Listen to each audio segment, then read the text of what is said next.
Hari ini, saya akan menunjukkan kepada anda perang politik filem thriller dari 2008, bertajuk Valkyrie.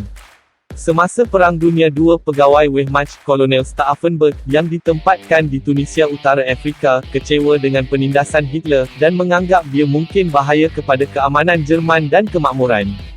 Semasa dia membincangkan kebimbangannya dengan pegawai atasannya, mereka diserang oleh seorang serangan udara daripada musuh, yang membunuh kebanyakan tentera, dan menyebabkan dia cedera parah.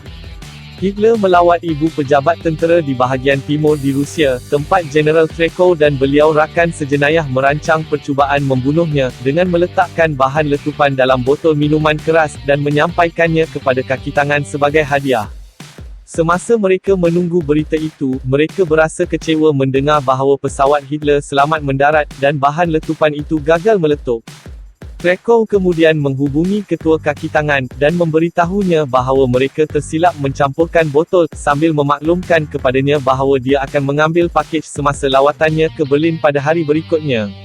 Di Berlin, Trekow bertemu Jeneral Friedrich Olbrich, yang berkongsi kebimbangannya bahawa mereka mungkin terdedah, kerana ketua penentangan, Jeneral Hans, baru sahaja ditangkap.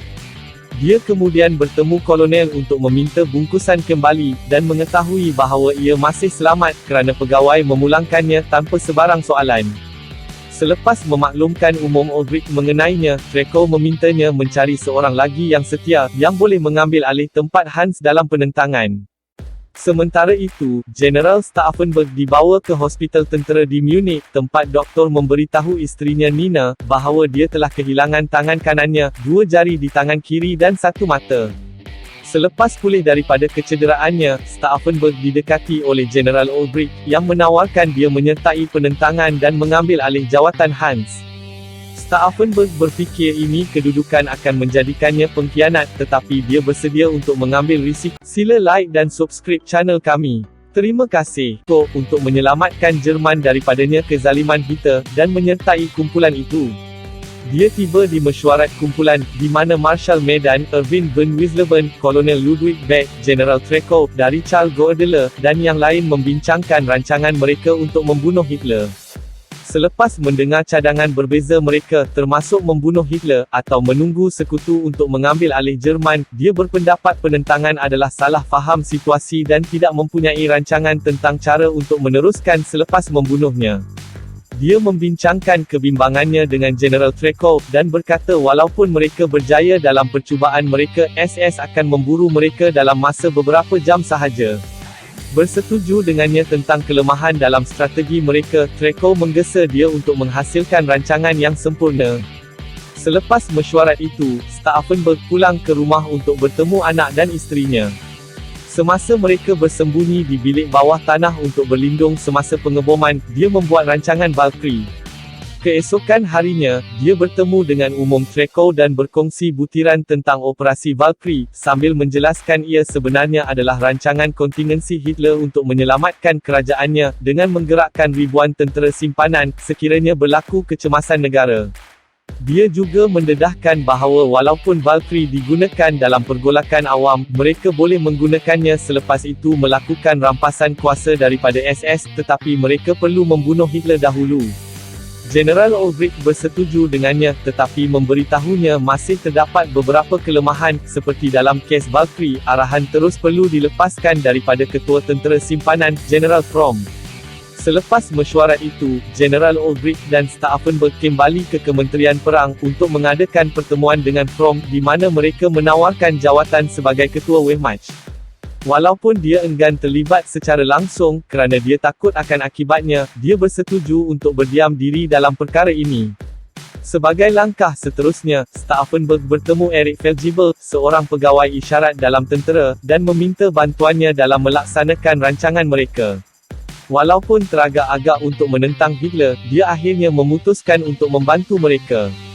Semasa membincangkan rancangan itu, Stauffenberg mencadangkan mengambil alih Berlin, kerana semua orang sibuk bandar, termasuk Paris, Vienna dan Prague, menerima pesanan terus dari ibu negara. Dia juga berkongsi bahawa kumpulan itu akan menangkap ahli SS, sambil turut mengumumkan penutupan penumpuan kem, dan mengunci pegawai di Beirut. Semasa dia menerangkan rancangan itu, Draco memberitahunya bahawa dia telah dipindahkan terlebih dahulu dan tidak akan dapat menyertai mereka dalam operasi itu. Stauffenberg berasa kecewa, tetapi Draco memberi jaminan bahawa dia boleh melakukannya dengan baik. Selepas Draco pergi, semasa memintanya mengetuai pembedahan, Stauffenberg meminta jurutai untuk membuat perlu pengubahsuaian dalam Valkyrie, sambil menyebut mereka akan mengeluarkannya selepas kematian Hitler. Selepas kembali ke pejabat, dia dimaklumkan oleh General Olbricht bahawa dia telah dinaikkan pangkat sebagai ketua tentera simpanan di tempat General Hans. Walaupun Stauffenberg tidak mahu mengambil sebarang tanggungjawab baharu, Olbricht meyakinkannya, dengan berkata ini akan memberinya peluang untuk mendapatkannya lebih dekat dengan Hitler, dan akan menjadi bantuan besar untuk perjuangan mereka. Olbricht kemudian memberitahunya bahawa mereka telah membuat pengubahsuaian yang diperlukan, tetapi memerlukan Hitler menandatangani dokumen tersebut. Selepas akhirnya menerima kenaikan pangkat, Stauffenberg bertemu pembantu baharunya, Ajudan Lieutenant Haeften, yang memberi jaminan kepadanya sokongan penuh dalam operasi Valkyrie. Pada 7 Jun 1944, Stauffenberg dan Haeften melawat kediaman Hitler, The Burghof, di mana Stauffenberg memberitahunya tentang pengubahsuaian baharunya di Valkyrie, dan dia menandatanganinya tanpa menghiraukan butirannya.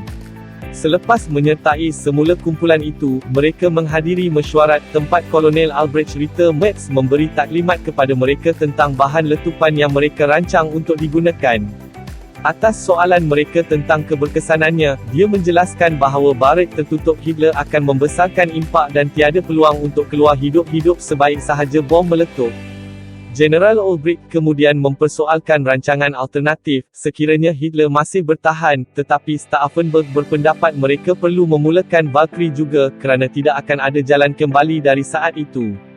Dia kemudian memberitahu kumpulan itu, tentang mempunyai bahagian dalam pautan dalam bentuk Erik, yang akan memutuskan sambungan semua komunikasi selepas letupan, jadi tiada sesiapa kecuali mereka boleh mendapatkan maklumat yang betul.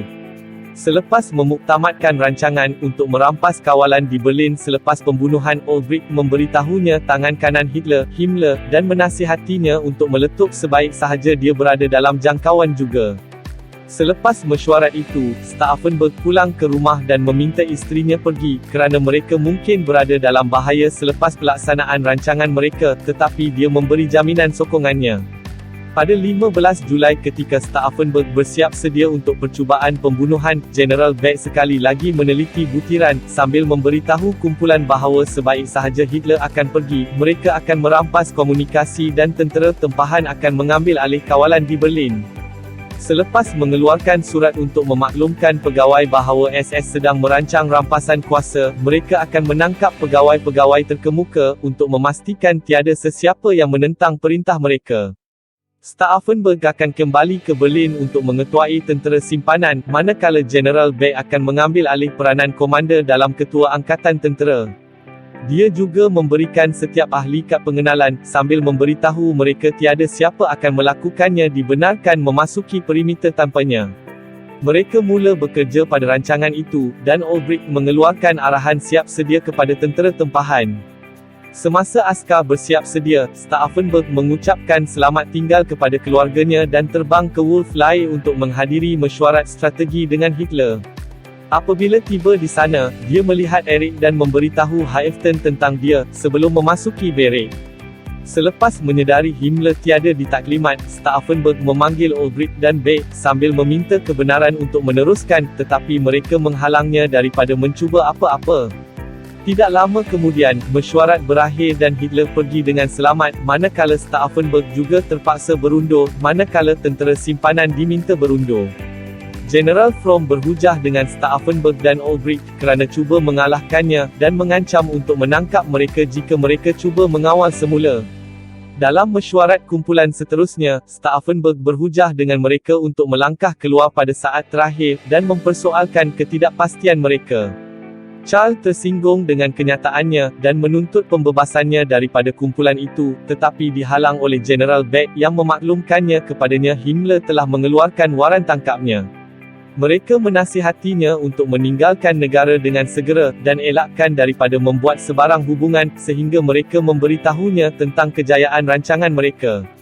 Pada 20 Julai 1944, Stauffenberg dan Hoffmann bertolak ke Wolf-Lie sekali lagi dan menyelinap masuk ke dalam bahan letupan di dalam bangunan. Stauffenberg mengarahkan Hoffmann untuk menyediakan kereta itu, semasa dia pergi bersama pegawai lain, tetapi dimaklumkan bahawa mesyuarat itu dialihkan kepada Beret terbuka, kerana cuaca yang sangat panas. Selepas mendapat panggilan daripada Beck, Stauffenberg meninggalkan mesyuarat, manakala seorang lagi pegawai Heinz Brandt meletakkan kes itu di belakang kaki meja, maka secara tidak sengaja mengalihkannya dari Hitler. Semasa pergi, Stauffenberg mendengar letupan, dan percaya Hitler terbunuh bersama kaki tangannya. Dia menaiki jeep dan memaksa pemandu untuk meneruskan, sambil memberitahunya bahawa dia mendapat pesanan daripada Führer.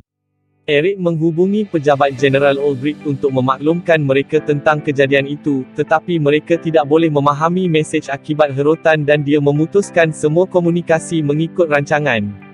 Di pejabat Ulbricht, Jeneral von Kornheim menggesanya untuk memulakan Valkyrie, tetapi dia enggan melakukannya tanpa mendapat pengesahan tentang kematian Hitler.